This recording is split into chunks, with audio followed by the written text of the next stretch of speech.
Hola, ¿qué tal? Le doy la bienvenida al resumen semanal de Cubavisión Internacional y le invito a recorrer una parte de la agenda informativa cubana de los últimos días. En esta emisión le informaremos sobre la toma de posesión del presidente Nicolás Maduro Moros en Venezuela.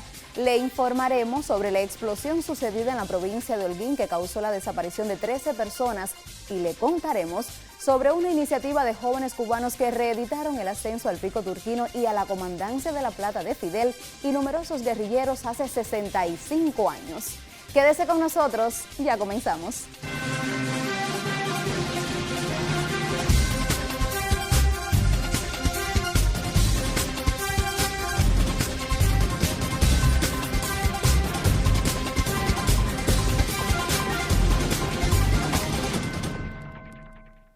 La agenda informativa de esta semana fue marcada por la juramentación presidencial del presidente reelecto de Venezuela, Nicolás Maduro Moros, para la asunción presidencial en el nuevo mandato de 6 años. Estuvieron presentes más de 2.000 invitados internacionales. Todo esto ha ocurrido frente a una fuerte campaña de descrédito contra el gobierno venezolano, ataques de la ultraderecha fascista que ha intentado sembrar terror en las calles venezolanas y, por otra parte, el pueblo que de manera organizada ha reafirmado su apoyo a los resultados ofrecidos por el Consejo Nacional Electoral. Como hombre de a pie, educado en los barrios de Caracas, como un hombre de la clase obrera, como un presidente obrero, yo convoco a todos los sectores económicos, políticos, ideológicos, culturales, sociales del país a una gran jornada de diálogo incluyente, unitario, para que avancemos juntos hacia una gran reforma constitucional que democratice a Venezuela más, que actualice los postulados de la Constitución sobre las bases de la nueva economía, que actualice los postulados de la Constitución sobre la nueva sociedad a construir, humanista, democrática, que actualice la Constitución para defender al país de las nuevas amenazas tecnológicas que ya conocemos, de las redes sociales y de toda la cultura basura que pretende destruir el núcleo de la familia, que pretende destruir nuestras culturas e imponer una desculturización masiva, imponiendo el caos para dominar. Tenemos que actualizar esta belleza de 25 años para hacerla mejor, para hacerla más grande. Y por eso yo convoco, hoy voy a firmar el decreto para crear la Comisión Amplia Nacional de elaboración del proyecto de reforma constitucional para ir a un proceso de democratización y de definición del perfil de la sociedad y la economía nueva de Venezuela. Dado que Goliat amenaza, agrede, dado que Goliat busca quintas columnas, vende patria, para que la agredan desde adentro a nuestra patria, esa historia que nosotros hemos visto y que ya conocemos suficientemente, y que nos ha hecho más fuerte, cada vez más fuerte, cada vez más unidos, cada vez más poderosos junto al pueblo. Punto final, Goliat. Todo se acabó, fascismo. Yo, Nicolás Maduro Moros, soy David, hijo del pueblo de Venezuela, y voy con Dios, hoy y siempre, en batalla permanente, con Chávez y Bolívar, en victoria permanente. He jurado ser el presidente de Venezuela y lo cumpliré junto al pueblo, siempre junto al pueblo. Muchas gracias, señores diputados, señoras diputadas, delegaciones de 125 países. Que Dios bendiga al pueblo de Venezuela, que Dios bendiga a los pueblos del mundo. ¡Que viva la patria!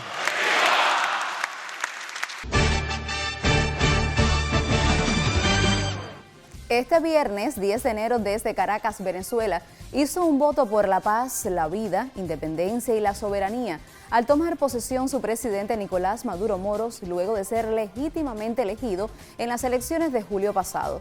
A este hecho dedicamos nuestro comentario gráfico. A inicios de semana, la Asamblea Nacional de Venezuela convocó oficialmente al presidente reelecto Nicolás Maduro Moro para la juramentación que da inicio a su nuevo periodo constitucional 2025-2031. En una sesión celebrada en el Palacio Federal Legislativo, el presidente Jorge Rodríguez formalizó la convocatoria mediante una comunicación oficial que establece la ceremonia para las 12 del mediodía, cumpliendo con lo establecido en el artículo 231 de la Constitución venezolana. El actual mandatario empieza una nueva etapa en la que deberá extremar la atención junto con el pueblo organizado y las Fuerzas Armadas Nacional Bolivariana a que no cuaje ningún intento desestabilizador. En jornadas anteriores se reunió nuevamente en Caracas la Internacional Antifascista, donde miles de delegados y delegadas de todos los continentes elaboraron estrategias para enfrentar al fascismo y otras experiencias parecidas.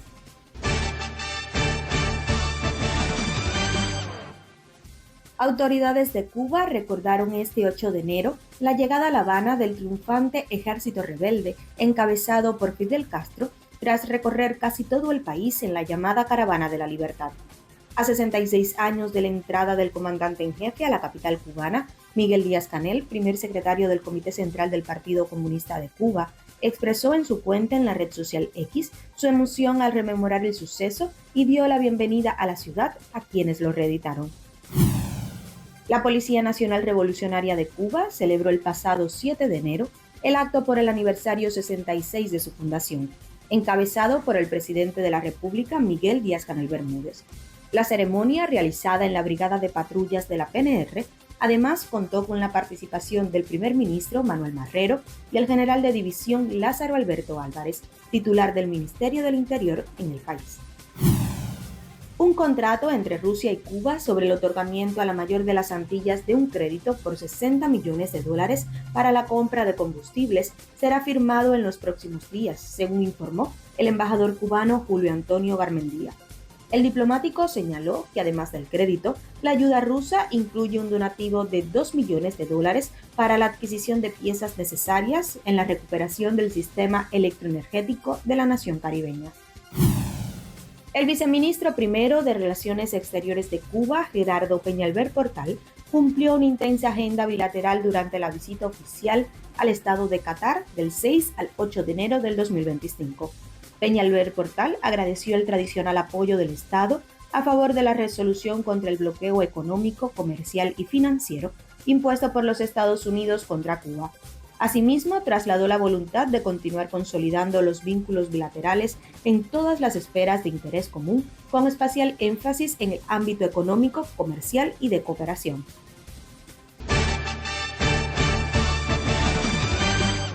Autoridades de las Fuerzas Armadas Revolucionarias, FARC, del partido y el gobierno en Holguín informaron junto a la Defensa Civil sobre el incendio ocurrido en el almacén de la FARC, donde desaparecieron 13 personas.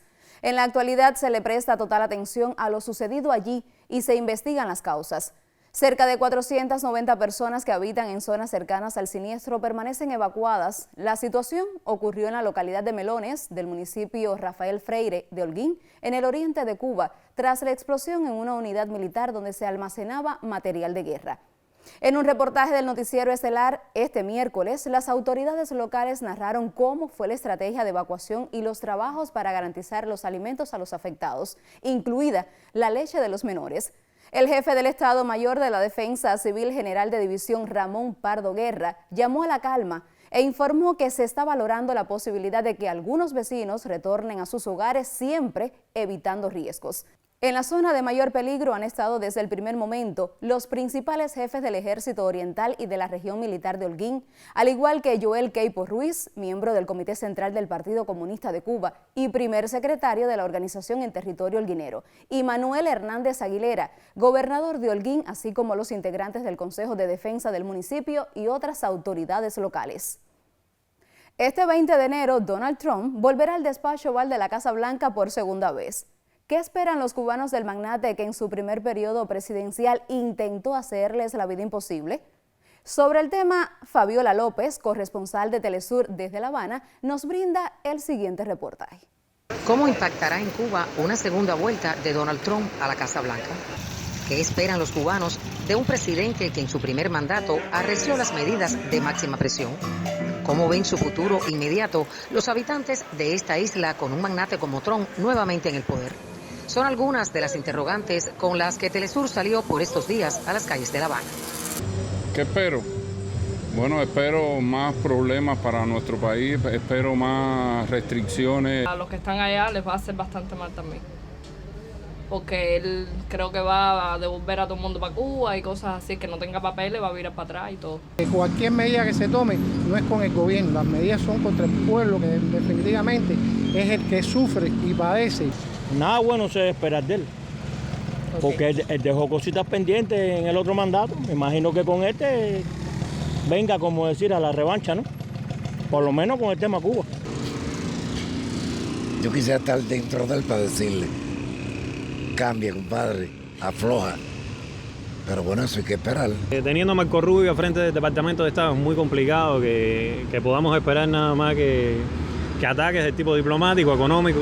Lo que nos queda es organizarnos bien, hacer resistencia, porque realmente lo que se espera es un 2025 bastante complicado. Ahora llega un Trump envalentonado, advierte este experto, quien no descarta que las 243 medidas de máxima presión de Estados Unidos contra Cuba pudieran actualizarse. Creo que viene una etapa de mucha complejidad. El rostro imperial vuelve a adquirir toda su crudeza, todo su drama. Hombres como Obama desdibujaban el rostro del imperialismo.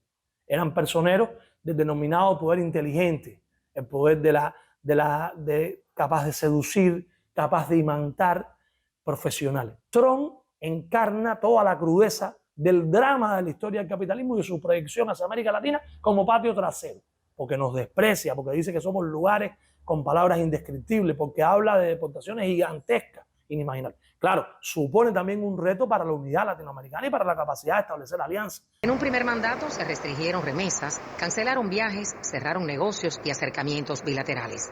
Y por si fuera poco, se volvió a incluir a Cuba en la lista de países patrocinadores del terrorismo. Esta vez, los entendidos coinciden en que podría ser peor. Nosotros, por supuesto que nos preocupa el efecto que puede tener sobre nuestra economía y en particular el efecto que puede tener sobre el nivel de vida de la población una mayor hostilidad de Estados Unidos. El gobierno de Estados Unidos ha demostrado ser muy poderoso y tener una capacidad destructiva muy eficaz para causar daño. Y nosotros, además de las medidas que tomaremos para proteger a la población, las que tomemos en defensa propia, sabemos que vamos a ser capaces de sobrevivir. Como dice una colega mía, dentro de 4 años el gobierno de Trump habrá terminado y Cuba revolucionaria, Cuba socialista va a estar aquí. El momento es complejo, pero no insuperable, ha dicho el presidente de la isla. En esta marcha contra el bloqueo frente a la Embajada de Estados Unidos los últimos días de 2024, el mandatario Miguel Díaz-Canel dijo que contra el pueblo estadounidense su gobierno no profesa el más mínimo sentimiento de animadversión. Por el contrario, pretende una relación respetuosa en igualdad de condiciones. Sin embargo, advirtió que si Estados Unidos persiste en su empeño de quebrantar la soberanía y el socialismo en la isla, solo encontrará rebeldía e intransigencia.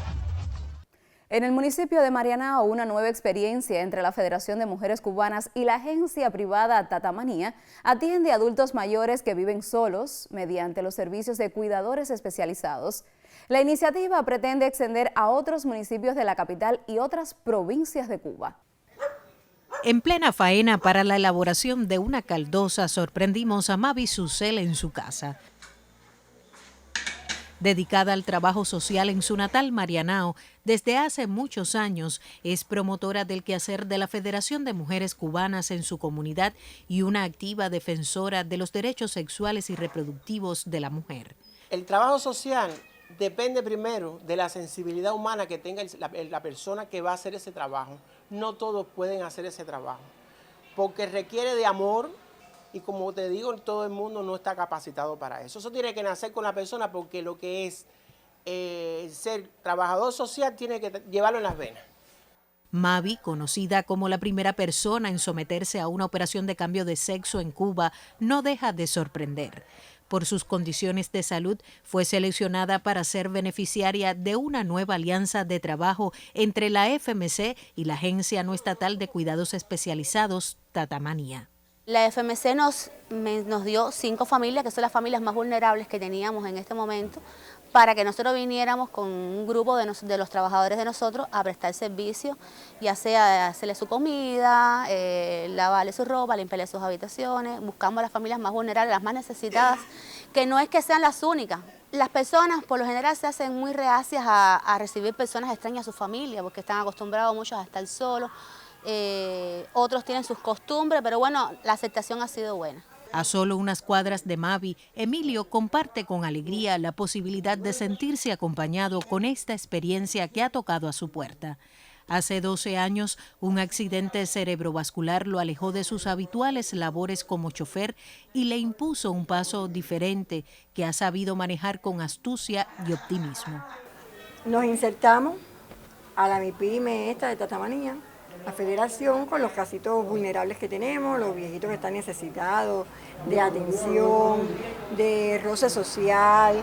Con presencia en 7 provincias del país, Tatamanía realiza esta iniciativa los primeros sábados de cada mes en casas de adultos mayores que viven solos. La misma actividad que realizamos a los usuarios que nosotros le cobramos el servicio, a esto se lo realizamos de forma gratuita, que es un aporte social del cual venimos tratando de hacer hace mucho tiempo. ¿Por qué Marianao? Bueno, Marianao porque es nuestro municipio, o sea, somos parte de este municipio y a quién más que ayudar en nuestra propia casa. Podemos ayudar a las personas con los pocos recursos que tenemos, tratamos de ayudar a las personas más vulnerables y que los atendemos. Me ha encantado, me ha gustado mucho y estamos muy contentos con esta actividad, esta labor realizada. Atender con urgencia las problemáticas asociadas al envejecimiento poblacional es el propósito de esta nueva experiencia que moviliza en Marianao a líderes comunitarios, nuevos actores económicos y organizaciones de la sociedad civil. Trasladar afecto y compañía en tiempos de crisis resulta vital para nuestros abuelos.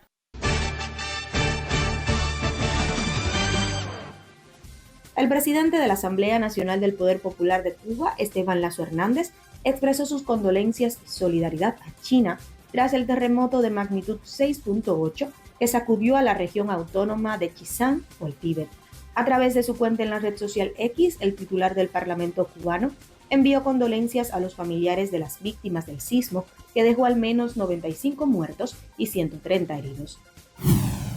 La Federación Cubana de Béisbol anunció que veteranos de Cuba y Estados Unidos sostendrán 2 partidos amistosos en el capitalino Estadio Latinoamericano. Para este sábado 11 y domingo 12 de enero a las 10 de la mañana estarán pactados los desafíos sobre la grama del mítico estadio, donde intervendrán glorias deportivas de la nación caribeña y miembros del equipo estadounidense Expo Mining. Un jurado integrado por personalidades de las artes escénicas en Cuba otorgó el pasado 8 de enero por unanimidad el Premio Nacional de Teatro 2025 a la actriz, profesora, promotora cultural y directora artística Miriam Muñoz Benítez. El tribunal, reunido en esta capital, valoró el trabajo de tantos años de la también investigadora en la provincia de Matanzas, su impacto en la vida cultural de ese territorio del occidente cubano y su carácter marcadamente formador y renovador. En la madrugada de este jueves, 9 de enero, falleció el cineasta cubano Jorge Luis Sánchez, según un comunicado publicado en redes sociales por Alexis Triana, presidente del Instituto de Arte e Industrias Cinematográficos, ICAIC. En un sentido post, Triana señaló que Sánchez comenzaba en este enero a filmar la que sería su última película Performance, para la cual cada día daba indicaciones a su equipo. Avanzaba en paralelo con Cubacine y ICAIC en los preparativos de su serie La Causa Común, para lo que hace apenas unas semanas viajaba a la Cinemateca Nacional de Nicaragua para reponer filmes como El Beni y Buscando a Casal y visitar con frenesí las posibles locaciones de su apasionado acercamiento a Martí, Gómez y Maceo.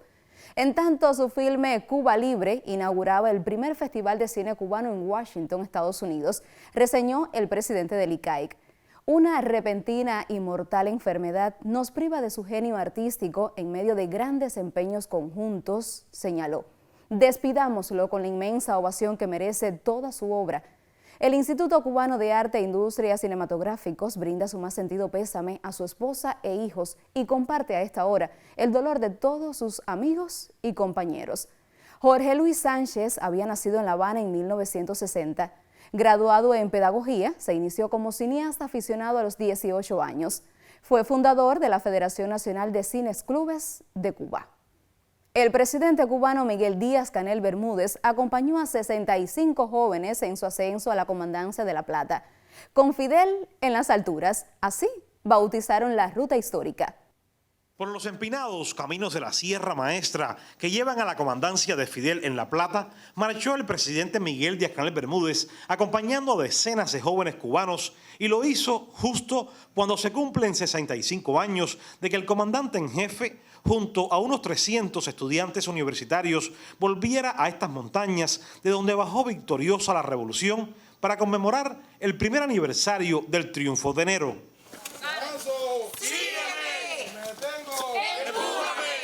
Una difícil travesía entre las mismas montañas de la Maestra que acogieron a los rebeldes, un estrecho sendero por el que la nueva generación, luego de mucho andar, llegó a la casa de los Medinas, familia que ayudó a la guerrilla y a Fidel en los tiempos de la lucha. Revivir estos momentos te demuestra que la historia vive en la vena de todos los cubanos, que está corriendo por todos nosotros, y esto tiene que convertirse en parte de la formación política de nuestros jóvenes. Porque nos carga las pilas para emprender un 2025 que sabemos que va a ser difícil, pero con las mismas ganas que hemos subido esas lomas y que continuaremos hasta nuestra meta, que es la Comandancia de La Plata. Así mismo vamos a enfrentar todas las tareas que vengan en este año. Y hoy el presidente Miguel Díaz-Canel nos demuestra todos los días que todos somos Fidel, y lo estamos haciendo así, como si fuéramos Fidel Castro, Raúl Castro y la generación del centenario. Entre tantas ocupaciones que tiene, es majestuoso que nos haya podido acompañar a nosotros. Luego continuó el ascenso hasta llegar a la Comandancia General del Ejército Rebelde en La Plata, donde los 65 jóvenes destacados de todo el país, el presidente y sus acompañantes recorrieron las diferentes instalaciones, entre ellas la casa de Fidel, donde se preservan objetos utilizados en los tiempos de la guerrilla. Y a cada paso se reveló la singular historia de un campamento concebido por Celia Sánchez en uno de los lugares más estratégicos de la Sierra Maestra, y desde donde el comandante en jefe libró las batallas políticas y militares más importantes desarrolladas entre mayo y noviembre de 1958. No hay una fecha fundacional única de la Comandancia de La Plata.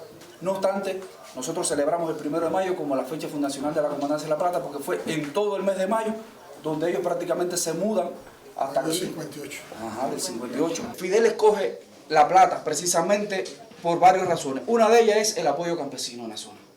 Otro es la topografía del terreno. Si ustedes se dieron cuenta... Ya él había estado en este lugar. Ya él había estado en este lugar. Incluso en tránsitos al Torquín. Ya el ejército rebelde no era nómada en la Sierra Maestra. Ya tenía posiciones las cuales tenía que defender, por ejemplo, un hospital, una cárcel, la estación de radio. Y allí, bajo los árboles de la comandancia, el presidente cubano sostuvo un amplio intercambio con los jóvenes, a quienes dijo que llegar a este emblemático sitio era un verdadero encuentro con la historia. Fidel, en el primer año de la revolución, precisamente un día como hoy, todo empezó días antes, pero un día como hoy estaba haciendo lo mismo que estamos haciendo nosotros.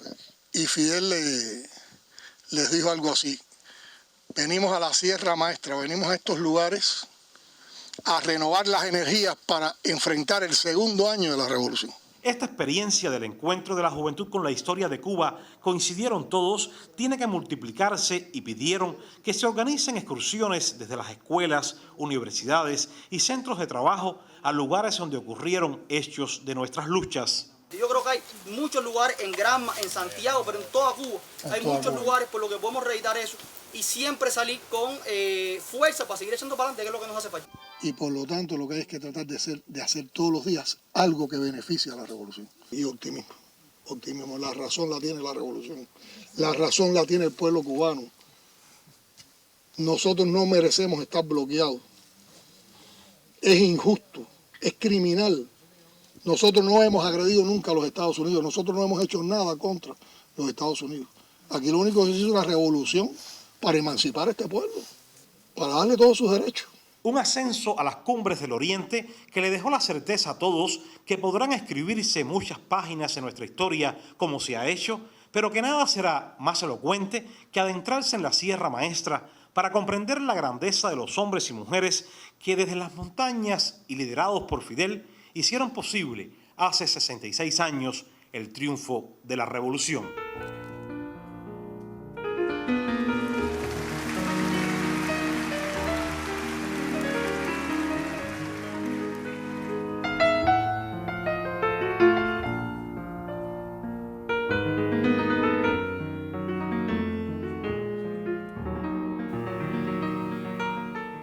Y nos despedimos con la música de José María Vitier, quien esta semana cumplió 71 años. Instituciones nacionales como el Instituto Cubano de Arte e Industria Cinematográficos destacaron el onomástico de quien figura como uno de los autores de bandas sonoras de algunas de las películas más relevantes de los últimos 30 años en la isla. Como compositor, su nombre está unido a la música de importantes series televisivas cubanas como En Silencio ha tenido que ser y Julito el Pescador, ambas en colaboración con su hermano Sergio. También Premio Nacional de Música. Gracias por acompañarnos. Recuerde que nos vemos la próxima semana.